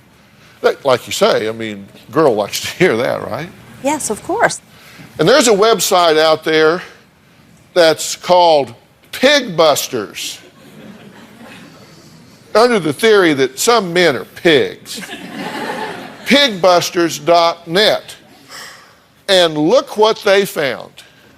Word for word, syllable for syllable. On March 18th, day by day, my love for you becomes overwhelming and I can't handle it. Pigbusters! Day by day, my love for you becomes overwhelming and I can't handle it. Would this be a cut and paste romance? It appears to be. I want to show you something else. Max is from Bedford. And like I said, that's my stomping ground, Texas boy. And here's some of the language from an email that Max sent Sandy on March 4th, 2013. It says, "What you plans for breakfast? Any idea the attire you will be wearing and what color to work?" I'm from Texas. Yes. And I've never heard anybody say anything like that. Here's an instant message on April 7th. "All now is how I get home soon to make all of this reality and pay you back all I owe. Please soon, I will okay. Honey, how long will you raise the money?" This is a person for whom English is not their first language. From Nigeria and Ghana and some of that part of the world, they don't use articles in speech the way we do. So these and ands and all get dropped out in the translation because they don't use that. Okay. Now, Sandy says Max Moose advisor told her that he was a U.S. Army soldier, with UN peacekeeping forces doing something in logistics. We're going to see what a private investigator has to say about this when we come back.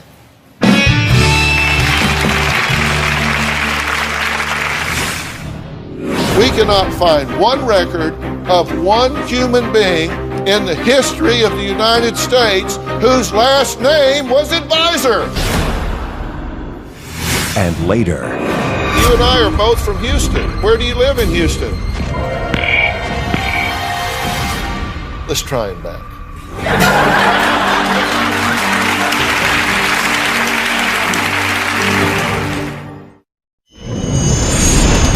The first month, Max told me his military career, he was in the U.S. Army. He was assigned to the UN peacekeeping forces. Going out on missions was part of what he did, protecting diplomats. It made total sense to me because I grew up in the military and my father had top secret clearance, so you just never questioned that. I'm making you think, but I haven't changed your mind. I love him very much. The him you're talking about is him. So there's 26 of these sites. I won't go through all their names, but this is site 1. On there, the name is Alan Moose. Okay, on site 2, it's Braden Moose. That's your guy, right? Yes. Site 3, George Braun. Site 4, Alan Moose. Site 5, Sergeant Moose. Site 6, LaForest Billy. That's your guy. Okay, here we go. Alan Moose, that's your guy, right? Yes. He's Philip Moose on site 8. Remember, he was somebody else on site 1. He's Philip Moose on site 8. Same lizard, same guy. Sergeant George Moose. Peter Hardiman Moose. Alan Moose. Moose Bernard. Michael Moose. Moose Mike. Alan Moose. George Moose. Peter Hardiman Moose. Sergeant Moose. Braden Moose. Philip Moose. Moose Bernard. All of these, a different site. Michael Moose. Sergeant Moose. You got that picture? No. How about this one, Mike Moose? No. Braden Moose again on 25. Sergeant George Moose. Well,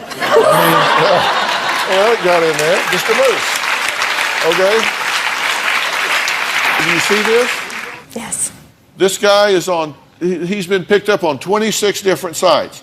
Now, Brad Allen is a licensed private investigator who helped investigate Max Moose Advisor and found those 26 websites with Max's pictures. Brad, this guy's done nothing wrong, correct? Correct. This is not the bad guy. They stole his picture and they read his name tag. Whoever he is, we want him to know his photo is being used to perpetrate a scam. Now, Sandy also says Max Moose Advisor claimed to have been in the Army. Now, here's a picture. A private investigator, Brad Allen, says the uniform in this picture is not an Army uniform. We have 2 mannequins here to help show Sandy the difference. Here to help me also is Scott Madsen, who's the president of Pietzke Productions, which is one of the production companies involved with the Dr. Phill show. Scott, you were a career military. This is a Marine uniform. This is a uniform that they say is Army. This is a Marine uniform. This is an Army uniform. Now, Scott, would an Army guy wear a Marine uniform? Would a Marine guy wear an Army uniform? And if not, why not? Well, not a chance is the answer to your question. You know, the services have a huge pride of themselves and competition between other services. And although I was career Air Force, I wouldn't wear an Army uniform or even shirt just because, you know, it's just like a competitive sports team. Now, Sandy says Max Moose Advisor sent her this picture with the word advisor on his shirt. Then he has other name tags where it says Max Moose. Now, investigator Brad Allen checked the most reputable databases available to search public records for Max Moose Advisor, and he found 2 men named Max Moose, but they died when? 1994. 1994. Other than that, the name does not appear in the United States. There's not another Max Moose in the United States. So what we have here are 50 phone books. We went every state. We looked everywhere so you can check for yourself. Like you can go to Seattle. You can look up where advisor would appear. See, these are the A's over here. This is where advisor would be in the alphabetical order. There's nobody in the entire city of Seattle that has the name advisor.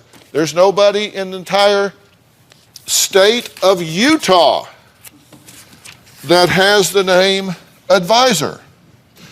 And there's nobody in Bedford, Texas with the name advisor. It does not exist.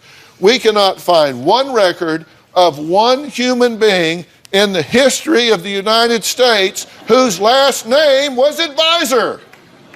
Advisor is a job.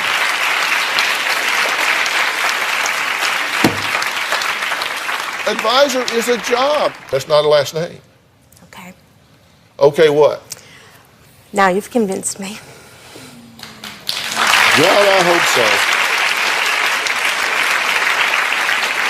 Next, I'm going to show Sandy the real man behind the picture of Max Moose, advisor. We'll be right back.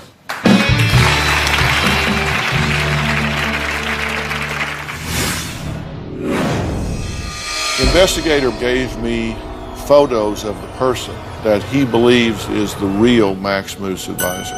I can't show these to the audience due to privacy laws. You ready? Sure.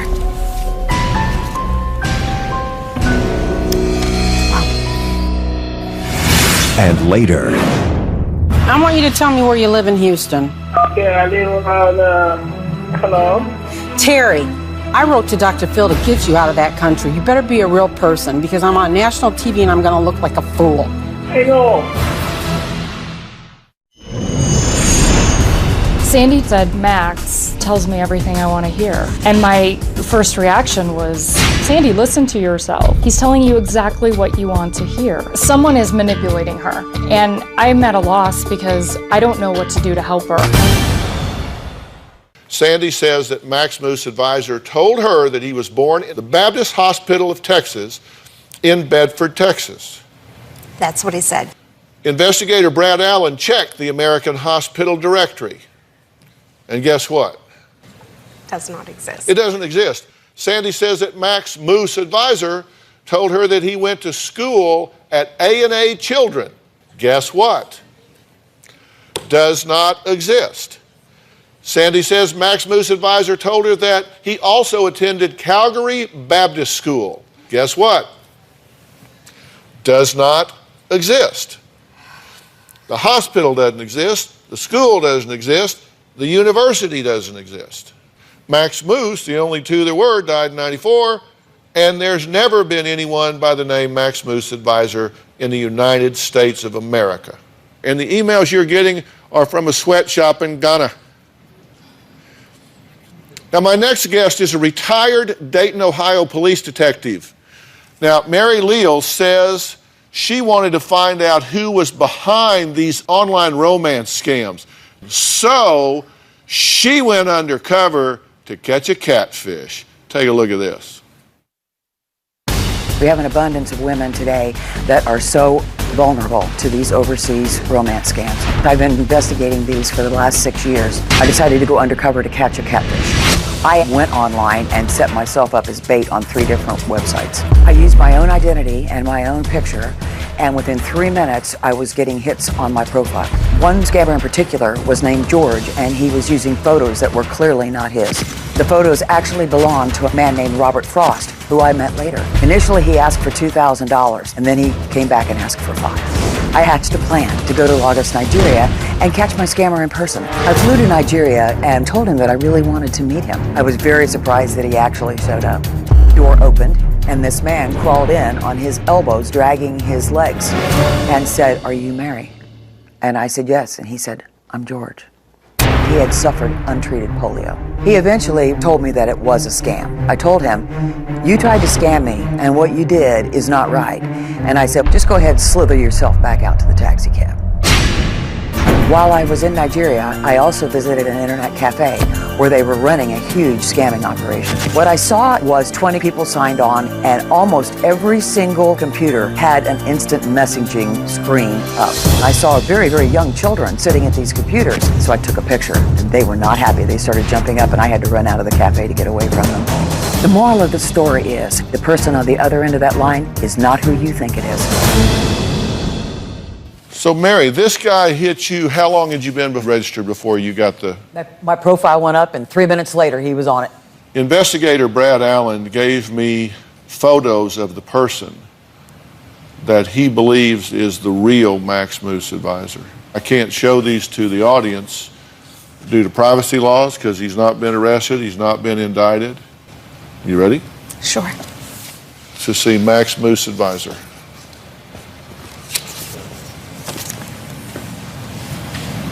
Okay. Young. How old would you say, Brad? Well, it looks to be about 16, 17, maybe younger. So what do you say about this? I'm glad that Jennifer got me here so that I could find out for myself and so that perhaps other people won't do the same thing. You know, if you're chasing this relationship, you're going to miss the guy at the grocery store or at your church or around the corner that has something genuine to share with you in your life, which you deserve and you are entitled to. Now, I want you to listen. I want to talk to another woman right now. I want you to listen to her story. She's been listening to yours. This is a woman who says there is no way her online boyfriend, who was attacked by pirates, is a catfish because he sent her gifts, including an engagement ring that was worth at the time 25,000 rupees. We'll be right back.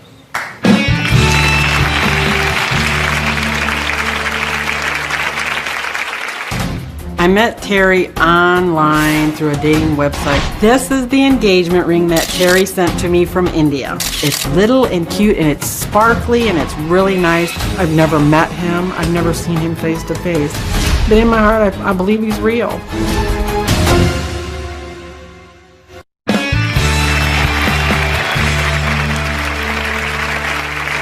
If you haven't guessed it by now, today we're talking about online hoaxes and internet love scams. How would you feel if you heard this? I understand we may be miles away from one another, but if I had to go to the end of the planet, if that's where my princess is, her distance wouldn't be a hindrance to my quest. Well, when my next guest, Leanne, says she read this email, she felt like the person who claimed to write this, Terry James, got her, and it was almost like God had made him for her. I met Terry online through a dating website. He described himself as a person with a heavy accent. My son says he sounds like a Jamaican. I personally don't think so. He's got a cute little laugh, too. Am I in love with Terry? Absolutely. I've never met him. I've never seen him face to face. But in my heart, I believe he's real. If I can just ever get him home, he'll take care of me. This is the engagement ring that Terry sent to me from India. It's little and cute and it's sparkly and it's really nice. I've known Leanne for a long time. She's my ex-wife and my best friend. When the ring arrived, that kind of threw me for a loop because that's something that normal catfishing people don't do. They don't go that route. Every time Terry and I had made plans to meet, something had always just come up. He was kidnapped by pirates. He lost his wallet. He's been extremely hungry. His accounts have been frozen. He's been sued, hospitalized. I've sent Terry approximately $3,200. He did not ask for the money. I offered the money. I have always told him I don't need to have the money paid back. In my heart, do I believe Terry is real? Absolutely. I believe that he is what God has been preparing me for my entire lifetime. I'm going to be angry if he's not real because it's going to really devastate Leanne. I'm never giving up on him because when you're in love with somebody, you never give up. Well, Leanne says she called Terry after arriving here in Los Angeles. Let's see what happened, then we'll talk. I'm just going to try to call Terry and see if he'll answer the phone. Hello? Hey, it's Leanne. How are you, honey? What are you doing? Are you feeling better? I'm thinking about you. I miss you something fierce. I miss you so much. I miss you so much. I just can't explain. I want to shout out to the world how much I love you. I know, honey. I love you. I love you over and over again. I love you too. It's been a rough road and it's been a long few months. Yeah. When do you think you're going to be able to make it home? Soon. Very soon. I just want you to know that I'm wearing your ring. All right, well then, honey, I'm going to let you go. I'll call you, baby. All right, honey, I love you. I love you, baby. Bye. Bye-bye. I am really excited he answered that phone. I want him to be who he says he is. That man, regardless of whether he is who he says he is, I just want him to be real. It makes me miss him more and more every day, and I want to do anything I can to bring him home. Now, he was born and raised in Houston? Correct. I'm from Texas, and he's from Texas. Mm-hmm.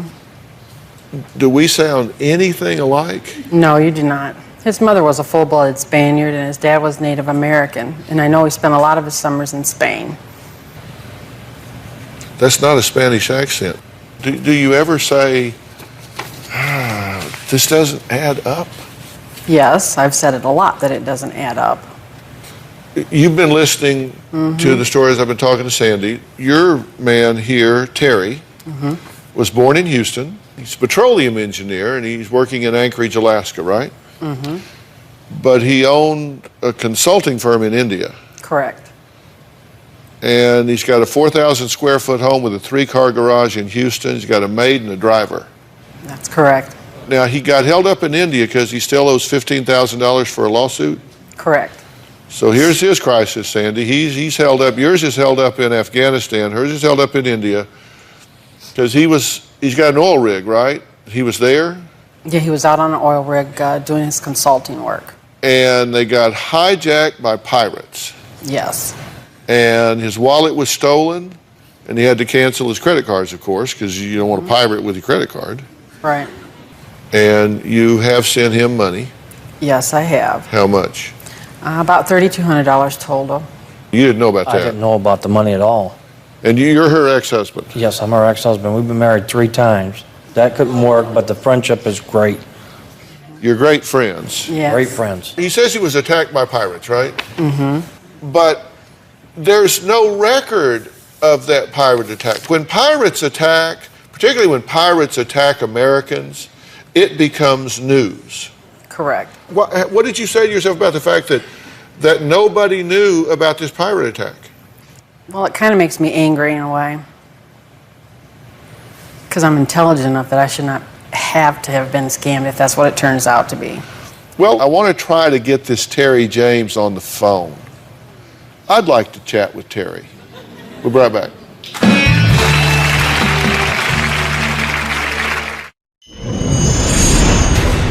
If I had money to give Terry, I'd give it to him. No ifs, ands, or buts, and I wouldn't think twice about it. Is it my dream that one day we'll be together? Yes, it is my dream. Now, Leanne has spoken to Terry on the phone, so let's try and call him now and see if he'll chat up Uncle Phill. Okie dokie.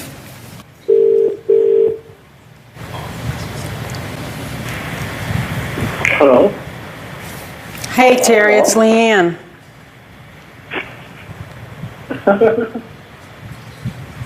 How are you? I'm good. How are you doing?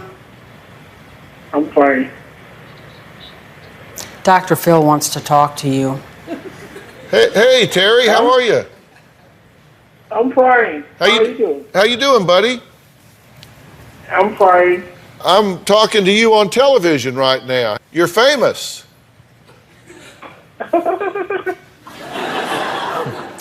So you're from Houston, right? Yeah. Yeah, I'm from Houston. So where do you live in Houston? Yeah. Hello? Yeah, hello? Can you hear me? Yeah, well, I can hear you fine. No, I can hear you fine. Okay. Yeah, so you and I are both from Houston. Hello? I was just saying, you and I are both from Houston. Where do you live in Houston?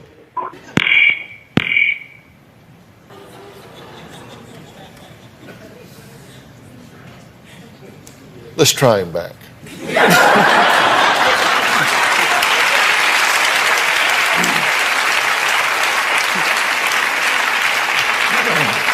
Are we ready?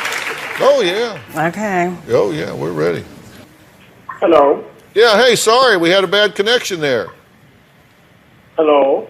Yeah, hello? Yeah, can you hear me? Yes, I can hear you fine. Leanne and I are here just chatting and wanted to visit with you. Okay. I was just saying that you and I are both from Houston. Where do you live in Houston? Hello? Terry, can you hear me? Hello? Terry. Can you hear me? Yeah, I can hear you. Yeah. I want you to tell me where you live in Houston. Okay, I live on, hello? Terry, I wrote to Dr. Phill to get you out of that country. You better be a real person because I'm on national TV and I'm going to look like a fool. I know. Hey, Terry, it's Dr. Phill. I want to help you get out of there, man. Sure, I know.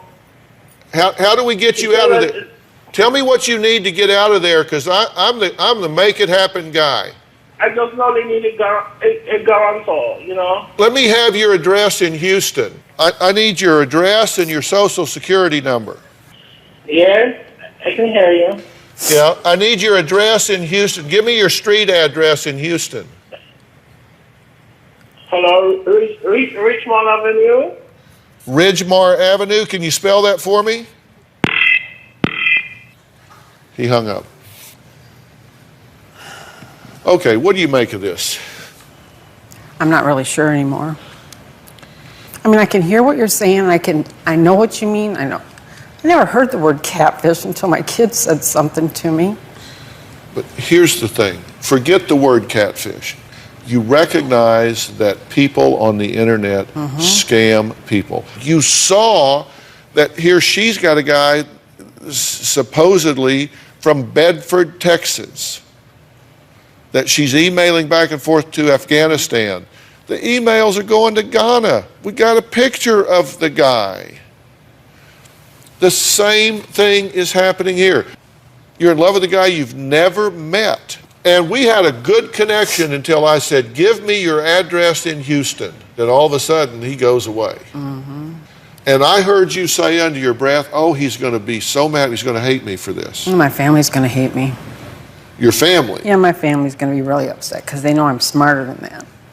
Well, listen, I would rather them be upset with you and then forgive you and get over it than for you to continue to be hurt mentally, emotionally, and financially by some guy working in a sweatshop out of an internet cafe halfway across the world playing you for a fool.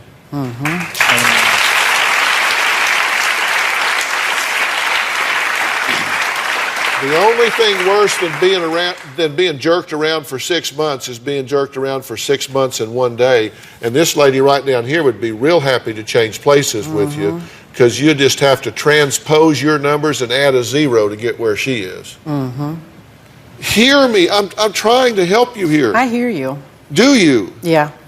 But it's not going to make me give up on finding somebody to love me. I hope not. I hope not, but I'd want to see them. Yeah, I won't ever do that again. All right, we've shown these pictures knowing that the guy in these photographs is not a scammer. Please don't look at this guy and think, oh, he's some kind of scam artist. He's not. He's a victim. He got his identity stolen. Coming up, my former guest, Dawn, thought she was in love with David. Next, we're going to meet the real man behind this picture. We'll be right back.